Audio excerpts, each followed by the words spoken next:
अस्सलाम वालेकुम dear student, क्या हाल चाल हैं आप लोगों के? खैर खैरियत से हैं? छुट्टियां एंजॉय कर रहे हैं? फिर कोरोना की दूसरी लहर आने वाली है। आप लोग तो खुश हो रहे होंगे भाई, क्या पता इस दफ़ा भी प्रमोट हो जाएंगे। नहीं, ऐसी बात नहीं है। आप लोगों का स्टैंड अप भी होगा, आप लोगों के पेपर भी होंगे, सारा कुछ होगा। तो आप लोगों को भरपूर तैयारी करनी है अच्छे से। एनीवे बातें तो चलती रहेंगी, पढ़ाई करें आप अच्छे से आप लोग। और आज के इस वीडियो लेक्चर में मैं सिखाने के लिए हाज़िर हो गया हूँ एक दफ़ा फिर आपको। और आज मैं क्या सिखाने वाला हूँ आपको पता है? आज आपको मैं मैथ का वो टॉपिक सिखाने वाला हूँ जो बहुत मुश्किल होता है, स्टूडेंट को समझ ही नहीं आती, और वो होता है बायनोमियल थ्योरम। लेकिन देखिएगा आप ये वीडियो एंड तक, और फिर आपका कोई क्वेश्चन ही नहीं रहेगा। बायनोमियल थ्योरम यानी बायनोमियल फार्मूले से कैसे एक्सपेंड्स करते हैं वैल्यू को। क्वेश्चन ये पैदा होता है कि बायनोमियल थ्योरम की ज़रूरत पेश क्यों आई और ये कब यूज़ करते हैं। देखिए, पावर अगर स्क्वायर में आ जाए, ए प्लस बी होल का स्क्वायर आ जाए, तो उसको ईजिली फाइंड एक्सपैंड कर देते हैं ना, a square plus b square plus 2ab। अगर क्यूब आ जाए, a cube plus b cube plus 3ab into a plus b, वो भी हो जाता है क्यूबिक फार्मूला। जब पावर 4 आ जाए, अच्छा स्क्वायर का स्क्वायर कर लेंगे, अरे बहुत लायक हो आप लोग, ठीक है। जब पावर 5 आ जाए, अच्छा जब पावर 6 आ जाए, तो फिर अरे 2 की पावर 3 लिख लेंगे। लेकिन जब जैसे ही 6 से एक्सीड करती जाएगी, तो फिर आप लोग उसको क्या करोगे? स्क्वायर का फार्मूला तो है, क्यूब का भी है, लेकिन जब जब पावर बढ़ती जाएगी आहिस्ता आहिस्ता, तो फिर क्या करेंगे? उधर बायनोमियल थ्योरम का यूज़ करते हैं, बायनोमियल फार्मूले से एक्सपेंशन करते हैं। वो क्या होता है? बहुत ज़्यादा बातें नहीं करते, बोर्ड पे आ जाएं मेरे साथ। हाँ, एक और बात, मेरे चैनल को लाजमी सब्सक्राइब करें। आप लोग सब्सक्राइब करने में बहुत कंजूसी करते हैं, लाइक कमेंट शेयर तो आप लोग करते ही नहीं हैं। मुझे बहुत बड़ा गिला है आप लोगों से। तो 1 साल होने वाला है मुझे यूट्यूब पे काम करते हुए, लेकिन अभी तक मेरा चैनल मोनेटाइज नहीं हुआ। क्यों नहीं हुआ? जल्दी से जो है ना आप लोग मेरी हेल्प करें, I need your help. Okay, अब बोर्ड पे देखें, क्वेश्चन मैंने लिखा हुआ है x/2 माइनस 2/y और होल की पावर 4 है। एक्सपेंड करना है इसको, और कैसे एक्सपेंड करना है? बायनोमियल फार्मूले का इस्तेमाल करते हुए। पहले मैंने बायनोमियल फार्मूला लिखा हुआ है, ये किचमिच हुआ हुआ है, तो आपने इसको ज़रा समझने की कोशिश करनी है। यहाँ से लेकर यहाँ तक ना बायनोमियल फार्मूला लिखा हुआ है ये सारा, ठीक है। तो a प्लस बी की पावर n हो तो कैसे क्या होता है binomial formula? n0 and c0 लिखते हैं। यहाँ पर अब c मिस है, तो आप लोगों ने खुद सी वो कैलकुलेटर पे लिखना होगा, अभी बताता हूँ।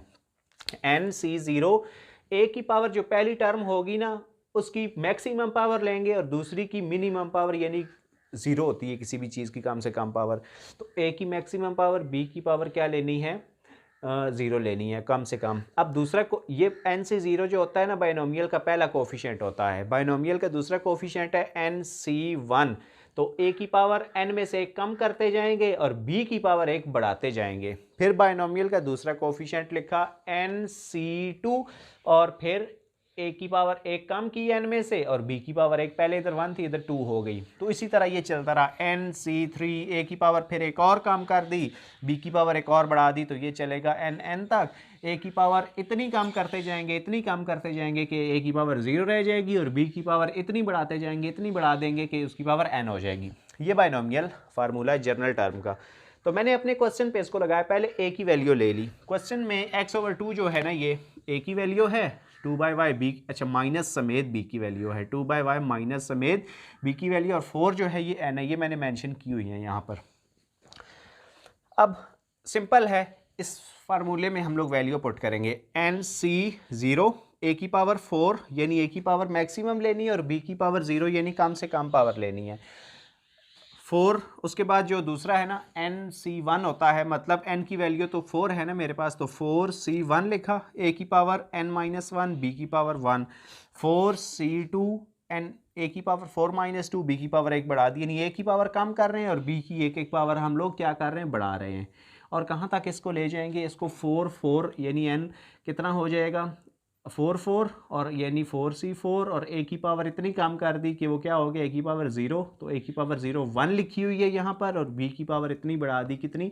जितनी n मैक्सिमम था वहाँ तक ही लेके जा सकते हैं ना। तो n 4 था, तो इधर तक ही मैं इसको अब लेके आ सकता हूँ, ठीक है, क्योंकि n की वैल्यू ही मेरे पास 4 है। तो जिधर जितनी मैक्सिमम वैल्यू होगी ना, वहाँ तक उसकी वो टर्म एक्सपेंड करेंगे फार्मूले के दौरान, यानी एक्सपेंशन के दौरान। अब 4C0, एन की जगह देखो 4 पुट हो गया, 4C0 यानी 4C0 अगले स्टेप में वो 1 मिल जाएगा।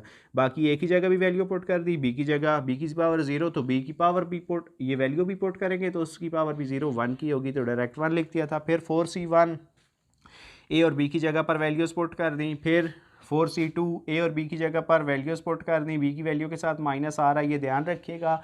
प्लस के बाद 4C3, फिर ए और बी की जगह पर वैल्यूज़ 4C4, ए की वैल्यू तो चले 1 हो गई थी ज़ीरो लिखने की वजह से, तो बी की जगह पर ये वाला यहाँ पर लिखा गया।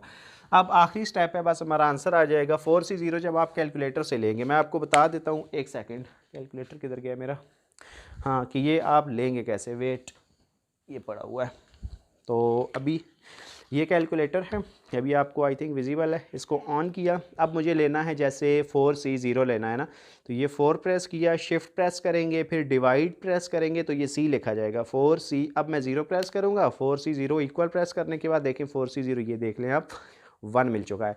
तो इसी तरह ये बायनोमियल के जितने भी कोफिशिएंट है ना, 4C0, 4C1, 4C2, 4C3, 4C4, तो ये मैंने कैलकुलेटर से फाइंड आउट कर लिए। तो 1, 4, 6, 4, 1 ये कोफिशिएंट आए। तो फिर मैंने क्या किया, सिंपल मैथमेटिकल स्टेप, x की पावर 4, 2 की पावर 4, यहाँ पर ये 16 बन गया, तो x की पावर 4/16, ये इसका पहला यहाँ तक कैलकुलेट मैंने करके लिख लिया। ठीक है, ये कैलकुलेट हो गई पहली टर्म। अब b की वैल्यू, b की पावर के साथ जो b की वैल्यू थी माइनस थी, माइनस की पावर 1 यानी माइनस वापस आएगा, तो वो माइनस इस प्लस को ये एंड पे माइनस कर दिया, x की पावर 3 लिखी गई, और 2 की पावर 3 8 हो गया था, यह सिंपल 2 की पावर 3 लिखा हुआ है, इधर 2 की पावर 1 है, एक 2 की पावर इसके साथ कैंसिल हुई, तो 2 की पावर 2 बच गया, तो 2 की पावर 2 4 होता है, 4 4 को कैंसिल करके यानी सिर्फ x³ बचा, x³ प्लस के बाद ये वाला प्लस। अच्छा 4C2 क्या, 4C2 6 आ जाएगा, तो ये 2 यहाँ से कैंसिल कर गया इसको।